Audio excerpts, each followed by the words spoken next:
Assalamualaikum warahmatullahi wabarakatuh. Perkenalkan, nama saya Imelda Monika Sari dengan NIM 23020220. Di sini saya akan menjelaskan mengenai struktur morfologi organ tambahan pada tumbuhan. Organ tambahan pada tumbuhan itu terbagi menjadi 3. Yang pertama ada bunga, buah, dan biji. Pertama, saya akan menjelaskan tentang bunga atau floss. Bunga merupakan suatu penjelmaan dari salah satu kombinasi dari ketiga bagian pokok pada tumbuhan, yaitu akar, batang, dan daun.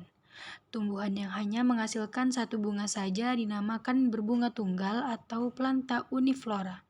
Sedangkan tumbuhan yang mempunyai bunga banyak dinamakan bunga majemuk atau planta multiflora. Bagian-bagian pada bunga yang pertama ada mahkota, kepala sari, benang sari, kepala putik, tangkai putik, kelopak, bakal biji, dasar bunga, dan juga tangkai bunga. Berdasarkan kelengkapan bagian-bagiannya, bunga dapat dibagi menjadi 4 bagian, yaitu bunga lengkap atau complete flower, yaitu memiliki semua bagian utama bunga, yaitu kelopak, mahkota, benang sari, dan putik. Yang kedua ada bunga tidak lengkap atau incomplete flower, yaitu kehilangan satu atau lebih bagian utama bunga. Yang ketiga ada bunga sempurna atau perfect flower, yaitu memiliki organ reproduksi jantan atau benang sari dan betina putik dalam satu bunga. Yang keempat, bunga tidak sempurna atau imperfect flower, yaitu hanya memiliki salah satu bagian reproduksi baik benang sari dan putik. Yang kedua adalah buah atau fruktus. Dalam biologi, buah adalah struktur yang berkembang dari ovarium bunga setelah pembuahan.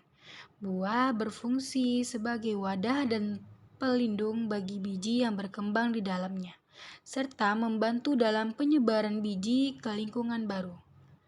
Buah ialah bagian penting dalam siklus hidup tumbuhan berbunga atau Angiospermae karena memungkinkan terjadinya regenerasi dan penyebaran spesies baru.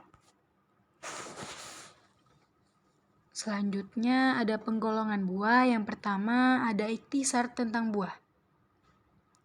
Ikhtisar tentang buah terbagi menjadi 2, yaitu buah semu dan buah sesungguhnya.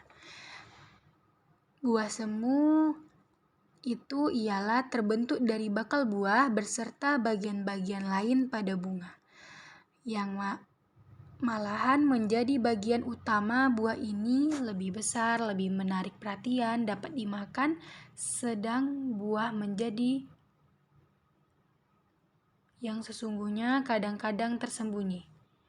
Yang kedua ada buah sesungguhnya atau buah telanjang, yang melulu terjadi dari bakal buah, dan jika ada bagian bunga lainnya yang masih tinggal, bagian ini tidak merupakan bagian buah yang berarti. Buah semu terbagi lagi menjadi 3 golongan, yaitu buah semu tunggal, buah semu ganda, buah semu majemuk. Selanjutnya penggolongan buah sungguh atau buah sejati terbagi menjadi 3, yaitu buah sejati tunggal, buah sejati ganda, buah sejati majemuk. Ini ialah contoh dari buah semu dan buah sejati. Ada buah sejati tunggal, buah sejati ganda, buah sejati majemuk. Lalu ada buah semu tunggal, buah semu ganda, dan buah semu majemuk. Selanjutnya yang ketiga ada biji atau semen. Biji merupakan alat perkembangbiakan yang utama karena biji mengandung calon tumbuhan baru. Dengan biji, tumbuhan dapat mempertahankan jenisnya dan dapat pula terpencar ke lain tempat. Bagian-bagian biji terdiri dari 3, yaitu ada kulit biji atau spermodermis, yang kedua tali pusar atau funiculus, dan ketiga ada inti biji atau isi biji, nukleus seminis.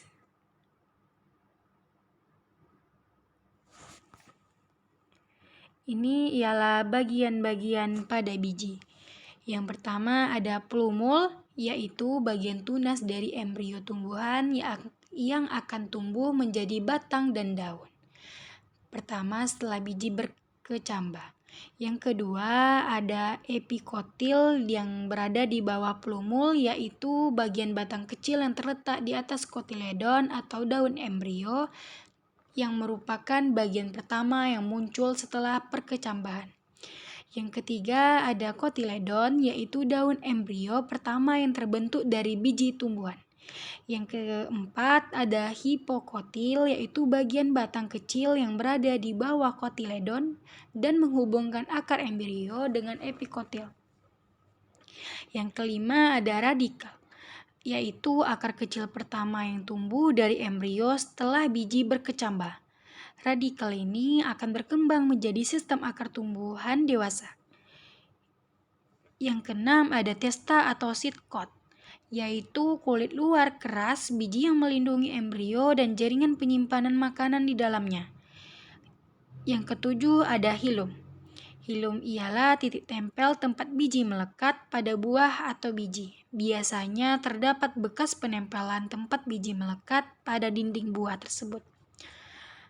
Yang kedelapan ada mikropil, yaitu lubang kecil pada kulit biji yang memungkinkan masuknya air ke dalam biji untuk memulai proses perkecambahan. Biji dikotil adalah biji yang memiliki dua kotiledon atau daun embrio pertama, seperti pada tumbuhan kacang-kacangan, tembakau, dan sebagian besar tumbuhan berbunga lainnya. Kesimpulan dari keseluruhannya ialah organ tambahan pada bunga, buah, dan biji adalah hasil evolusi yang memungkinkan tumbuhan berbunga untuk beradaptasi dengan lingkungan mereka, meningkatkan keberhasilan reproduksi, dan memastikan penyebaran yang efektif. Melalui berbagai struktur dan fungsi yang unik, organ tambahan ini berkontribusi terhadap kelangsungan hidup dan proliferasi spesies tumbuhan baru. Sekian itu yang saya dapat jelaskan. Lebih dan kurangnya saya mohon maaf. Assalamualaikum warahmatullahi wabarakatuh.